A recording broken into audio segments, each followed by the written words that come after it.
27वें विजया धम्म दिवस के पावन पर्व पर विशाल बौद्ध धम्म दीक्षा समारोह का आयोजन दलित पैंथर उत्तर प्रदेश व डॉक्टर अंबेडकर मेला समिति द्वारा कृषि मंडी समिति पुरखाया कानपुर देहात में किया गया, जिसका उद्घाटन पूर्व आईएएस चंद्रपाल द्वारा किया गया। कार्यक्रम में मुख्य अतिथि सुवचन राम आईआरएस, मुख्य वक्ता रामजी भाई पटेल, अध्यक्ष बामसेठ गुजरात रहे व विशिष्ट अतिथि जस्टिस कर्नल सेवानिवृत्त व मान्य ज्ञानेंद्र गौतम व मान्य राष्ट्रपति पूर्व विधायक प्रोफेसर रितु सिंह दिल्ली विश्वविद्यालय से रहे। कार्यक्रम में दीक्षा देने वाले भंते आर्यपुत्र आंगुलीमाल जी व भंते सोमरतन जी, भंते करुणाशील जी व भंते अमर कीर्ति द्वारा दी गई। कार्यक्रम में अहम भूमिका निभाने वाले धनीराम पैंथर ने सभी अतिथियों व उपासक उपासिकाओं को अपना धन्यवाद भी दिया। देखते हैं एनडीटीवी न्यूज इंडिया की यह विशेष रिपोर्ट कानपुर देहात से।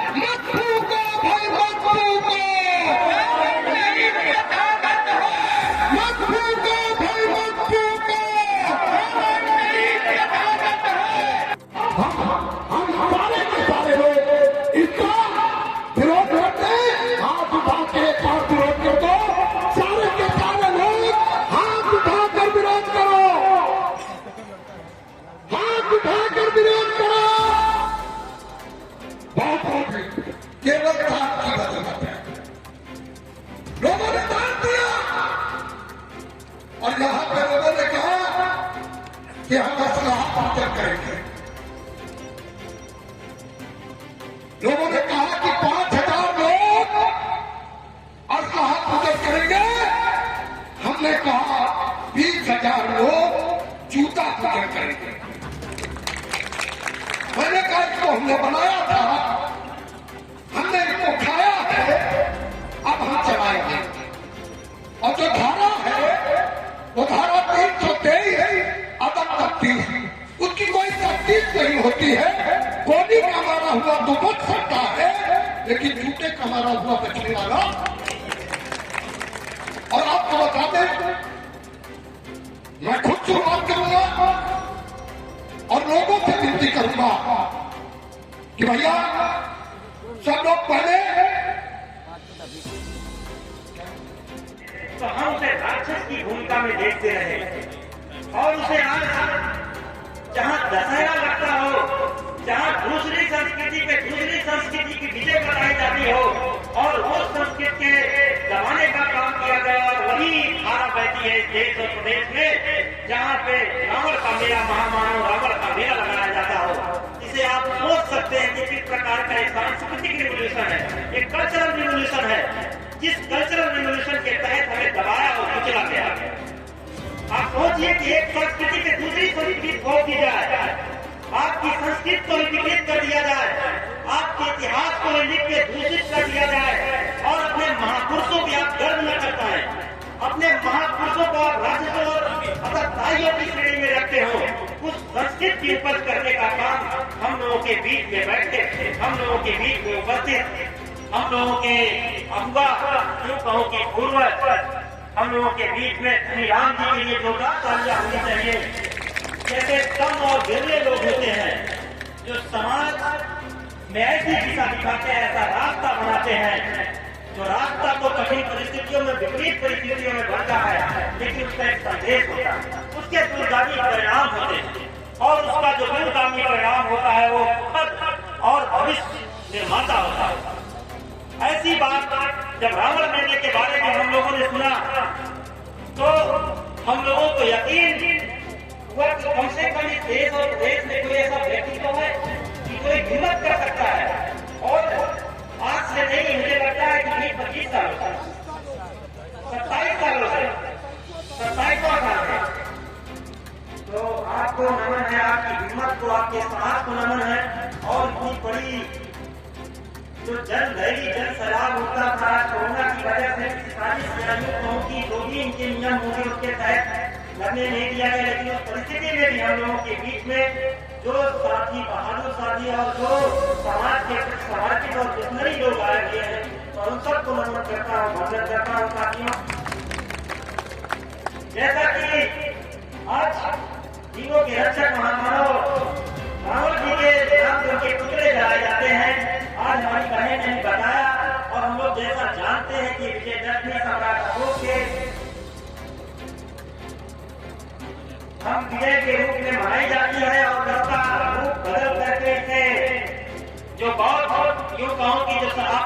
में लाएंगे तो बहुत सारी चीजें हैं कि आप बल्कि आप जैसे अध्यक्ष, जुझारू, कर्मठ, प्रतिबद्ध और बाबा साहेब के मिशन को जीवंत और जिंदा करने वाले उस महापुरुष को मैं नमन करना चाहता हूँ, जिसका नाम मैं निखर श्रीराम और मैं आपका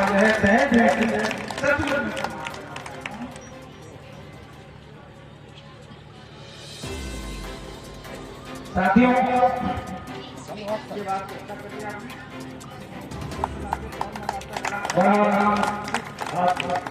आप सम्मान के पात्र नहीं, आप पूरी में सबके राज करते हैं। आपके बुलाने पर लोगों ने आप देखा है 50-50 लोगों को। और कोरोना पीरियड में जिस तरह इन्होंने 100 धाम करवाया, उसका पूरा क्रियाक्रम करवाया, मजाक नहीं, सीना चौड़ा करने वाली बात है। यहाँ के डीएम महोदय भी इनको पुरस्कृत कर चुके हैं। यहाँ के कमिश्नर ने बोला था, मेरे को भारत प्रतिनिधित्व ने बोला था कि आप पैसा जैसा आदमी तो हमने देखा ही नहीं, इतने कर्म कर आदमी हमारे बीच में आपको अभिनंदन करना चाहता हूँ। भाई महेश गौतम और हमारे परिवार के सदस्य प्रतिभा गौतम जी यहाँ की जो है थोड़ी दूर पे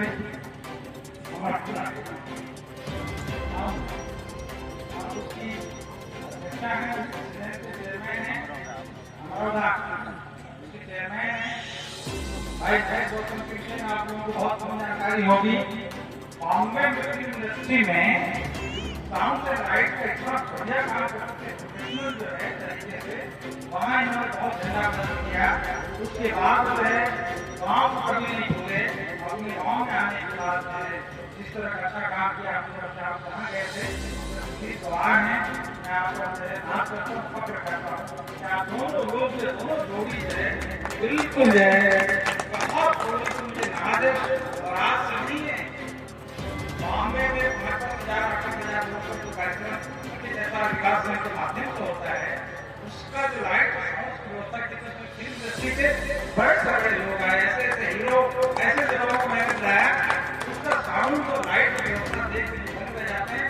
ऐसा लंदन में ले जाकर दिखाते रहते हैं, गाँव में इतना शानदार प्रोग्राम, वहाँ से लेकर यहाँ तक वो जो लाइट पीछे लाइट व्यवस्था नहीं करती, उसकी फोटोग्राफी आज तक लंदन में ग्रांट में कहाँ हो गई है, वो मुझे बताते हैं कि नौकरी चाहिए, वो सबसे हमारे बीच में नहीं है।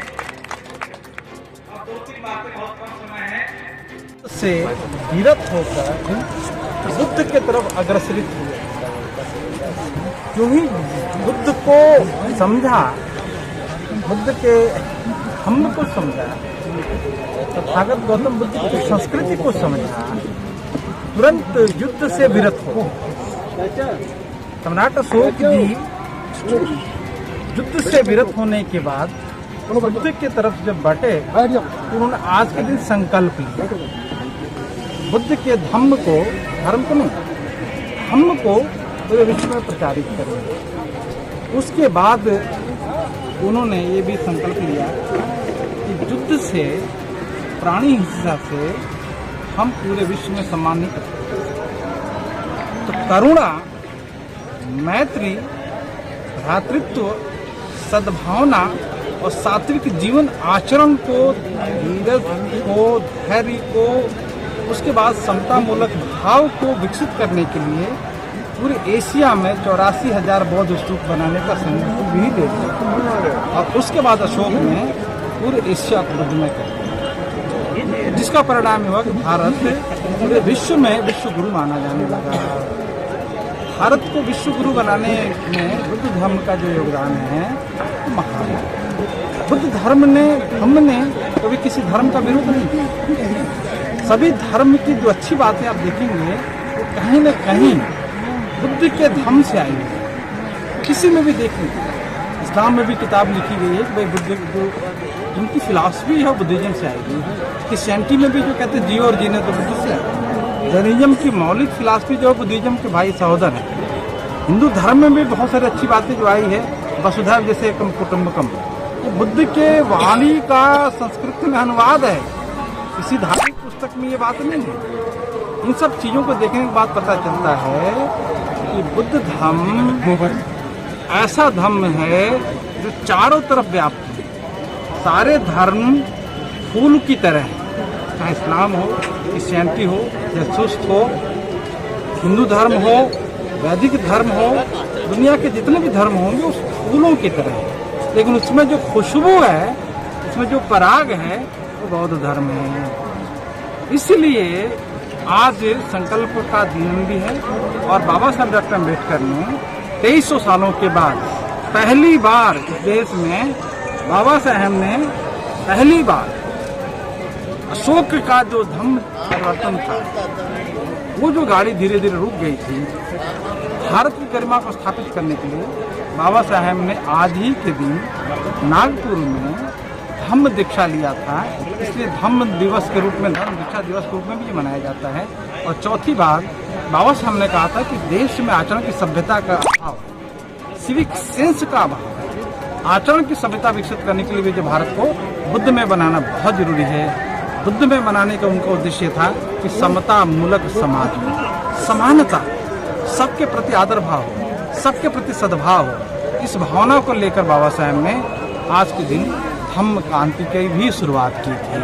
तो ये धम्म चक्र परिवर्तन दिवस भी है, अशोक के द्वारा लिया हुआ दीक्षा का दिन भी है, अशोक द्वारा लिया हुआ संकल्प का दिन भी है। बाबा साहब ने भारत को बुद्ध में बनाने का संकल्प लिया तो दीक्षा दिवस के रूप में भी है। और उसके बाद जो है पूरे भारत में आचरण की सभ्यता स्थापित करने का जो संकल्प लिया था उसको धम्म क्रांति भी कहते हैं। तो आज ये धम्म क्रांति का भी दिन है। इस अवसर करना चाहते हैं इस देश का मंगल हो, इस देश का कल्याण हो, इस देश में सद्भावना विकसित हो, इस देश में आपसी भाईचारगी जो है अपने चरम पर पहुंच जाए। इन शब्दों के साथ मैं आपका आभारी हूँ कि आपने मेरा इंतजार